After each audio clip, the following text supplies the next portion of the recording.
CSK இந்த சீசன்ல ரீபில்டுன்னு சொன்னாங்க, யங்ஸ்டர்ஸ்ன்னு சொன்னாங்க, நியூ இயரானுலாம் சொன்னீங்களேப்பா. ஆனால் ரிசல்ட் என்ன ஆச்சு? லாஸ்ட் டைம் 10th பிளேஸு, இந்த வாட்டி இம்ப்ரூவ்மெண்ட் காமிச்சிருங்க சார் அப்படின்னு சொன்னாங்க. பார்த்தா 8th பிளேஸு. இதுதானடா அவங்க ப்ராக்ரஸ்? ஃபேன்ஸுக்கு ரொம்ப ஹோப் கொடுத்தீங்களே, ஆனால் கடைசியில் எல்லா ரீலும் அந்து போச்சு சாமி.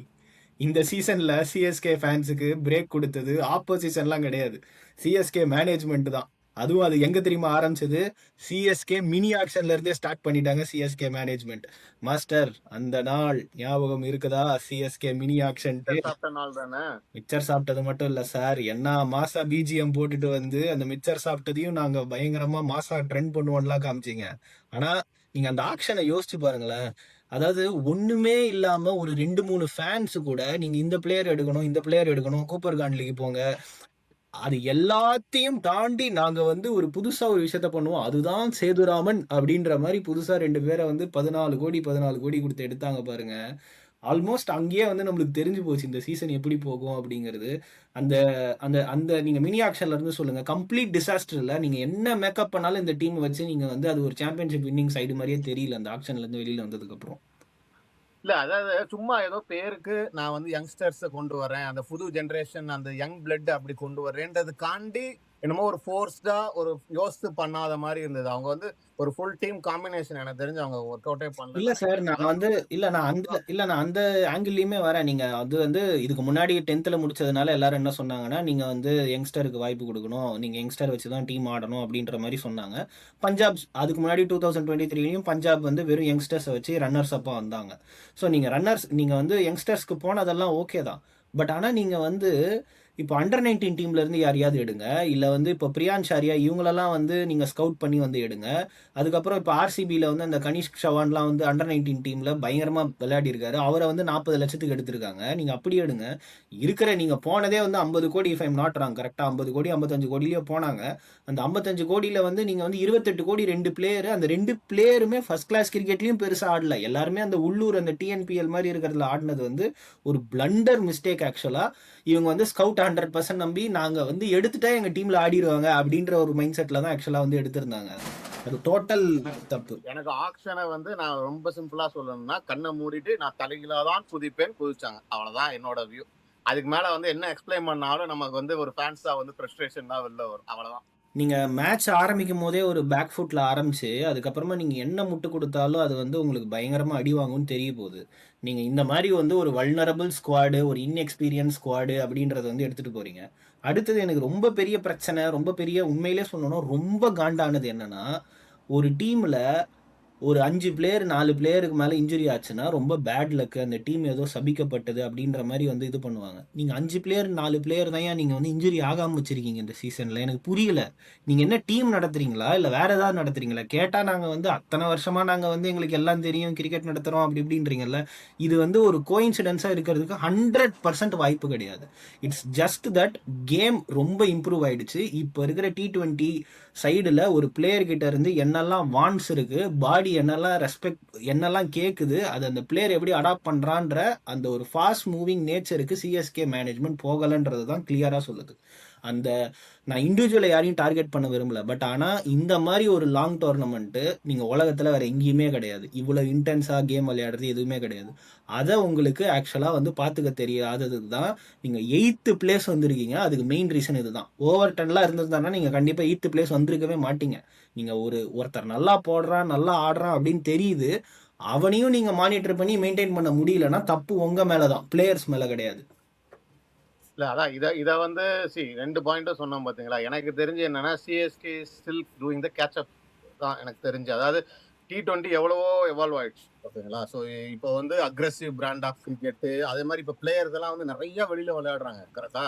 ஸோ அதெல்லாம் வந்து நீங்க வந்து கால்குலேட் பண்ணி ஒர்க் அவுட் பண்ணி அவங்கள ப்ரொடெக்ட் பண்ணி பண்ணல அப்படின்னு சொன்னா பேசிக்கா இப்படிதான் நடக்கும். நீங்க வந்து கொஞ்சம் அவுடேட்டடா இருப்பீங்க. நீங்க வந்து ஏதோ கம்பீட் பண்ற மாதிரி தெரியும், ஆனா வந்து ரியலா நீங்க கம்பீட் பண்ண மாட்டீங்க. பேக்ல தான் நீங்க இன்னும் இருக்கீங்க ஓகேங்களா. அது வந்து நான் எங்க கடைசியில உள்ள கொண்டு போறேன் அப்படின்னு சொன்னா உங்களோட டீமோட மைண்ட் செட் தான் அப்படிதான் ரெஃப்ளெக்ட் ஆகும் கரெக்டா. ஸோ என்னைய பொறுத்த அளவுக்கு இந்த டீம் வந்து இன்னும் வந்து அந்த பிராண்டிங் நம்ம இந்தியா பிளே பண்ணுவாங்க தெரியுங்களா, இந்த விட அக்ரெசிவ் விளாண்டாங்க பாத்தீங்களா, அந்த அக்ரெசிவ் மைண்ட் செட் வந்து இந்த டீமுக்கு இன்னும் உள்ள வரல ஓகேங்களா. அவங்க வந்து சும்மா வந்து அப்படி இது பண்ணிக்கலாம். ஏன்னா அன்னைக்கு நம்ம கேட்டோம் இல்லைங்களா, 175 குட் ஸ்கோர்னு சொல்றாரு. இந்த பவுலிங் வச்சு 175 இல்லைங்கிறது நமக்கே தெரியுதுங்கிறப்ப, மேனேஜ்மெண்ட் அந்த மாதிரி ஒரு ஆட்டிடியூட் காட்டுறப்ப நம்ம டீம் கிட்ட இருந்து எப்படி எதிர்பார்க்கிறதுங்கிறதா எனக்கு ஒன்றும் கொஸ்டினா தான் பாரு. இப்போ உங்களுக்கு நம்ம பேசிக்கிட்டு இருக்கும் போதே தெரியும், இந்த இன்ஜுரி தான்ப்பா பெரிய வந்து ஒரு தலைவலி ரோதனை, இதுதான் வந்து ஒரு பெரிய டிசாஸ்டர் அப்படின்னு தெரியும். இன்னும் நிறைய பாயிண்ட் இருக்கு ஆக்சுவலாக வந்து பேசுறதுக்கு. அதாவது இந்த மாதிரி ஒரு பெரிய டோர்னமெண்ட்டு, ஹை இன்டென்சிட்டி டோர்னமெண்ட்டுக்கெல்லாம் போகும்போது இதுதான்ப்பா என்னோட ரஃப் பிளேயிங் 11 இல்லை பிளேயிங் 12 இல்லை பிளேயிங் 13 அப்படின்ற மாதிரி ஒரு ஸ்குவாட் எடுத்துட்டு அந்த ஸ்குவாடுக்கு மேலே உள்ள பிளேயர் ஆன் பண்ணுவாங்க. இவர் சரியா ஆடல 4 மேட்ச், இல்லை இவர் 3 மேட்ச் சரியா ஆடல அப்படின்றதெல்லாம் பண்ணுவாங்க. ஆக்சுவலாக உங்களுக்கு வந்து முதல் 4 பேர் பிளேயர் மட்டும்தான் தெரியும். மீதி எல்லா பிளேயரும் அன்னன்னைக்கு போயிட்டு ஹசியும் ஃப்ளெமிங்கும் உட்காந்து பார்த்துட்டு இவங்கள போடலாமா அவங்கள போடலாமா அப்படிங்கிறது ஒரு மிகப்பெரிய டிசாஸ்டர். ஆக்சுவலாக சிஎஸ்கேக்கு இத்தனை வருஷமாக ஒர்க் அவுட் ஆனதே வந்து என்ன சொல்லுவாங்கன்னா அந்த ஸ்டெபிலிட்டி. அதாவது வந்து எனக்கு ரன் அடிக்கிறியோ அடிக்கலையோ, அந்த வாட்சன் 2018 ஒரு ப்ரைம் எக்ஸாம்பிள். சீசன் ஃபுல்லாக அடிக்கலை, ஆனால் ஃபைனல்ஸில் எது வாட் மேட்டர்ஸோ அவர் அடித்து கப்பு ஜெயிச்சு கொடுத்தாரு. அந்த ஸ்டெபிலிட்டி வேணும். இந்த ரோல் நான் தான் ஆட போகிறேன், இதுதான் என்னோட இது அப்படின்றது தெரியணும். இங்கே வந்து நீங்கள் அகில் ஹுசேன்னு ஒரு வந்து மேட்ச் வின்னர் இருந்தார். நீங்கள் அவரை வந்து நீங்கள் விளையாடின 7 மேட்ச்சில் 5 மேட்ச் வின்னு சார். அவர் அவ்வளோ எக்கானமியில் போட்டிருக்காரு, எல்லா இடத்துலையும் பவுலிங் போடக்கூடியது. நீங்கள் அவரெல்லாம் வந்து டீமை விட்டு வெளியில் எடுக்கிறீங்க. எனக்கு என்ன மைண்ட் செட்டு என்ன எதுன்னு புரியல. அதாவது நீங்கள் வந்து இன்னுமே நான் சொல்கிறேனே, நாங்கள் இந்த பிளேயர்ஸ் வச்சு ஆடினாலே ஜெயிச்சிருவோம், நாங்கள் உள்ளே இறங்கினாலே ஜெயிச்சிருவோம் அப்படின்ற ஒரு மைண்ட் செட்டை மட்டும்தான் காட்டுதே தவிர, நீங்கள் கால்குலேஷன் போடல, மேன் டு மேன் இது போடல, இந்த கிரவுண்டுக்கு இது வந்து செட் ஆகுமான்னு போடல. கம்ப்ளீட் ஃபெயிலியர் அந்த மேன் மேனேஜ்மெண்ட்லையும் பிளேயிங் லெவன் ஸ்டெபிலிட்டிலையும். இல்ல அத வந்து நான் எங்க லிங்க் பண்ணுவேன் அப்படின்னு சொன்னா, இவ்வளவு நாள் மேனேஜ்மெண்ட் அதை பண்ண வேண்டியது இல்லாம இருந்தது. காரணம் என்ன, ஒரு மனுஷன். ஓகேங்களா, அந்த ஒரு மனுஷன் இல்ல அப்படிங்கிறப்ப அதே பிராண்ட் நீங்க விளையாட முடியாது. கரெக்டா? ஏன்னா நீ இந்த மேன் மேனேஜ்மெண்ட் நீங்க சொல்றீங்க பாத்தீங்களா, டாக்டிக்ஸ் மேன் மேனேஜ்மெண்ட்லாம் அங்க அந்த பிரெயின்ல இருந்து ஆட்டோமேட்டிக்கா வந்துடும். இப்ப அது இல்ல அப்படின்னு சொல்றப்ப நீங்க வந்து வெளி உலகத்தை பார்த்து மத்த டீம் எப்படி கேட்சப் பண்றாங்கிறத பார்க்க எனக்கு இங்கதான் வந்து ருத்ராஜோட ரோல் வந்து எனக்கு இன்னும் கொஞ்சம் கன்சர்னா தான் இருந்துச்சு. அஸ் அ பேட்டர் அவருக்கு வந்து ஆஃப் சீசன் இருந்தது, அதை பத்தி நான் பேச வர முடியும். ஆனா அவர் வந்து he should be the trend செட்டர் இல்லைங்களா. நம்ம ரோஹித் சர்மா பார்த்துருக்கோம், நமக்கு ஞாபகம் இருக்கா, எனக்கு வந்து என் டீம் இப்படிதான் நான் பிளே பண்ணணும்னு நினைக்கிறேன், நான் வந்து இறங்கி அடிப்பேன் அப்படின்னு அவர் பிளேயரை அடிப்பாரு. ஓகேங்களா, அந்த மாதிரி அவர் ஒரு ட்ரெண்ட் செட் பண்ணாதான் இப்ப அடுத்து வர்ற ஆயுஷ் மாத்ரேவோ இல்ல வந்து கார்த்திக் சர்மாவோ அதை ஃபாலோ பண்ணுவாங்க. எனக்கு அவரே இந்த மைண்ட் செட்ல நான் தட்டி விட்டு தான் விளையாடுவேன், I play the anchor role, எனக்கு வந்து 175 180 போதும் அப்படின்னு பிளே பண்ணது எனக்கு வந்து அங்கே வந்து அது மேபி மேனேஜ்மெண்ட் இன்ஃப்ளூயன்ஸா இல்ல அவரோட ஸ்டைல் ஆஃப் கிரிக்கெட் அப்படியாங்கிறதே கொஸ்டின் பண்ற மாதிரி வரும். நீங்கள் ருத்துராஜோட சேர்த்து அடுத்தது வந்து இந்த கோச்சிங் ஸ்டாஃபையும் எடுத்துக்கோங்க. அதாவது வந்து நான் இவர் கரெக்டாக பண்ணார், இல்லை இவர் என்ன பண்ணுவார், ஃபீல்டிங் கோச் தானே, இல்லை தண்ணி தூக்கிட்டு வந்து கொடுக்குறவர் தானே, இல்லை மீடியா இது கொடுக்குற, no, done is done. Okay, past is past. நீங்கள் இன்னும் வந்து இதே ஒரு பேகேஜை தூக்கி வச்சுக்கிட்டு இருந்தீங்கன்னா இதை விட ஒரு பெட்டர் ரிசல்ட் தான் கிடைக்குமே தவிர நீங்கள் எதிர்பார்க்குற ஒரு டிரான்ஸ்ஃபர்மேஷன் டீம் நடக்கவே நடக்காது. நீங்கள் இந்த கோச்சிங் ஸ்டாஃப்லாம் மாற்றுங்க, அடுத்த வருஷம் நீங்கள் கப்பு ஜெயிச்சிருவீங்கன்னு நான் சொல்ல வரல. நீங்கள் இவங்களை வச்சுட்டு நீங்கள் கப்பே ஜெயிக்க வேண்டாம் அப்படின்னு நான் சொல்கிறேன். இந்த மாதிரி ஒரு ஓல்ட் ஸ்கூல் தாட் ப்ராசஸை வச்சுட்டு ஜெயிக்க வேணாம்னு சொல்லலை.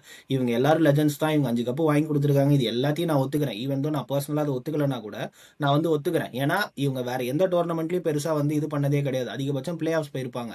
இது எல்லாத்துக்கும் 5 கப்பு வாங்கினதுக்கு வேற ஒரு ரீசன் இருக்குது, அதை நீங்கள் ஆல்ரெடி சொல்லிட்டீங்க. அந்த ஒரு ஷேடோவில் இவங்க இருந்திருக்காங்க. ஈவன் தான் நான் அந்த கிரெடிட்டையும் கொடுத்துட்றேன், நீங்கள் தான் 5 கப்பு வாங்கியிருக்கீங்க, தேங்க்யூ. உங்களுக்கு வந்து சேப்பாக்கில் வந்து ஒரு வால் வச்சிடலாம், எல்லாம் நீங்கள் கிளம்புங்க.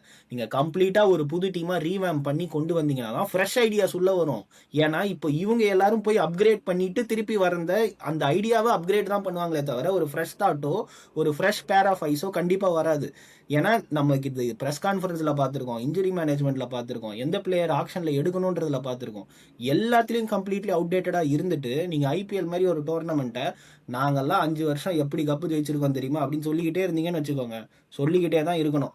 இப்போ நீங்கள் பார்த்துருக்கீங்க, 75 வருஷம் நாங்கள் தான் ஆட்சி செஞ்சோன்னு சொல்லிக்கிட்டு இருந்தவங்கலாம் என்ன ஆனாங்கன்னு பார்த்துருக்கீங்க. அதே தான் இப்போ உங்களுக்கும் நடந்துக்கிட்டு இருக்கு. உஷாராக புரிஞ்சுக்கோங்க, நீங்கள் அந்த பக்கம் கட்சிக்கு மாறிக்கோங்கன்னு நான் சொல்கிறேன்.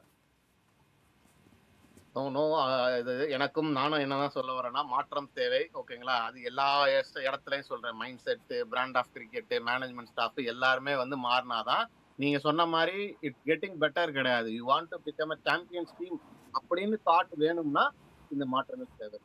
லாஸ்ட்டாக ஒன்று சொல்லிடுறேன். ரொம்ப ரொம்ப ரொம்ப கஷ்டப்பட்டது வந்து என்ன தெரியுமா, இதோ வந்துட்டார், பஸ் ஏறிட்டார், பேண்டேஜ் கழட்டிட்டார், கிளவுஸ் மாத்திட்டார். இந்த 2 நாளுக்கு ஒரு தடவை இந்த பிராக்டிஸ் வீடியோலாம் விட்டீங்க தெரியுமா? என்ன 6பா பா தூபேலாம் பின்னாடி இருந்து அசந்துட்டாருப்பா அப்படி இப்படின்லாம். அந்த தோனி ஸ்கேமை தயவு செஞ்சு பண்ணாதீங்க. எனக்கு ஆக்சுவலாக வந்து பிஸ்னஸா ஃப்ரான்ச்சைஸியோ அது வந்து எனக்கு ஆக்சுவலாக புரியுது. நீங்கள் 3 வருஷம் வந்து அவரை வந்து எடுத்திருக்கீங்க, அவர் வந்து கான்ட்ராக்ட் ஏதாவது சைன் பண்ணி வச்சிருப்பீங்க, உங்களுக்கு பிராண்ட் வேல்யூ வேணும், எவ்ரி திங் இஸ் ஃபைன். ஆனால் திருப்பி வந்து தோனி இதோ ஆடுவார் அப்படின்லாம் வந்து சொல்லாதீங்க. அப்படி நீங்கள் சொன்னீங்கன்னா அட்லீஸ்ட் ஒரு மேட்சாவது வந்து ஆட வச்சு பாருங்க. நான் ஹானஸ்ட்டாக கேட்குறேன், இப்போ தோனி வந்து வெறும் இம்பாக்ட் பிளேயராவோ இல்லை பிளேயிங் லெவன்லேயே சும்மா வந்து நொண்டி நொண்டி நின்று இருந்தாலுமே உங்களுக்கு ஏதாவது சீசன் மாறி இருக்க போதா? ஒன்றும் மாறி இருக்காது. அட்லீஸ்ட் டிக்கெட் காசு கொடுத்து தோனியை பார்க்கணும்னு வந்தவன்லாம் சந்தோஷமாக போயிருப்பான்ல. உங்களுக்காக இத்தனை வருஷம் விசில் அடித்தவங்களாம் சந்தோஷமாக போயிருப்பான்ல. தயவு செஞ்சு அந்த இதையாவது ஒன்று கொடுங்க. ஒன்று ஒயிட்டாக இருங்க இல்லை பிளாக்காக இருங்க. நடுவில் இதே மாதிரி கிரேயாக தொடர்ந்து பண்ணிக்கிட்டு இருக்காதிங்க. முதல் வருஷம் பண்ணீங்க, 2வது வருஷம் பண்ணீங்க, இந்த வருஷமும் இந்த லாஸ்ட் தடவைலாம் கூட்டிகிட்டு வந்தீங்களேப்பா சன்ரைசர்ஸ்க்கு, கூட்டிகிட்டு வந்து ஒரே ஒரு பாஸ்போர்ட் சைஸ் ஃபோட்டோ எடுக்க வச்சுட்டு கூட்டிகிட்டு போயிட்டீங்கல்ல. எத்தனை பேர் 2வது வாட்டி நீங்கள் டிக்கெட்டை ஓப்பன் பண்ணி நீங்கள் வந்து விற்றுருக்கீங்க. கம்ப்ளீட் தோனி ஸ்கேமை தயவு செஞ்சு இதை கொண்டு வராதிங்க. ஏன்னா அந்த மனுஷனே இதெல்லாம் விரும்ப மாட்டார். நீங்கள் அதை கொண்டு வந்து ஃப்ரான்ச்சைஸ்க்கு தேவையில்லாத ஒரு பேக்கேஜை கொண்டு வரீங்க அப்படிங்கிறது தான் என்னோட பார்வை. Dhoni scam should stop. நானும் அக்ரி பண்றேன். எனக்கு தெரிஞ்சு அதான் சொல்றேன்ல, இதே மாதிரி கண்டினியூ ஆனா கண்டிப்பா சொல்றேன், வேற எதுவும் மாற போறது இல்ல. I hope like they will do that. Like என்ன சொல்றது, எல்லாத்தையும் வந்து திரும்ப வந்து என்ன நடந்துச்சு அப்படின்னு எவாலுவேட் பண்றப்ப I think the top management should take a call அப்படிங்கிறது நம்பி அடுத்து மாற்றம். ஆமாம், மாற்றம் ஒன்றே மாறாதது அப்படிங்கிறது எங்கள் எல்லாருக்கும் தெரியும். சிஎஸ்கே மேனேஜ்மெண்ட் ஓனர் உங்களுக்கும் தெரியும் அப்படின்னு நினைக்கிறேன். நீங்கள் ஒரு நல்ல முடிவாக எடுத்து அடுத்த சீசனில் நாங்கள் கப்பெல்லாம் எதிர்பார்க்கல, இதை விட ஒரு பெட்டர் பர்ஃபார்மன்ஸை கண்டிப்பாக கொடுங்க. இந்த மாதிரி டாக்டிக்கல் எரர்ஸ் இதெல்லாம் வந்து அவாய்ட் பண்ணி ஒரு ஃப்ரெஷ் மைண்ட்ஸை கொண்டு வாங்க. தயவு செஞ்சு அந்த தோனி ஸ்கேம் வேண்டாம் அப்படிங்கிறத ஒரு ஃபேன் பாயிண்ட் ஆஃப் வியூலேருந்து சொல்லிக்கிட்டு, நீங்கள் இந்த சீசனில் எதை நினச்சி ரொம்ப டிசப்பாயிண்ட் ஆனீங்க, எந்த ஒரு விஷயம் சிஎஸ்கே பண்ணது உங்களை ரொம்ப ஹர்ட் பண்ணுச்சு அப்படிங்கிறத கமெண்ட் செக்ஷனில் சொல்லுங்கள். Until meet you next video, signing off Vikram And Master, thank you.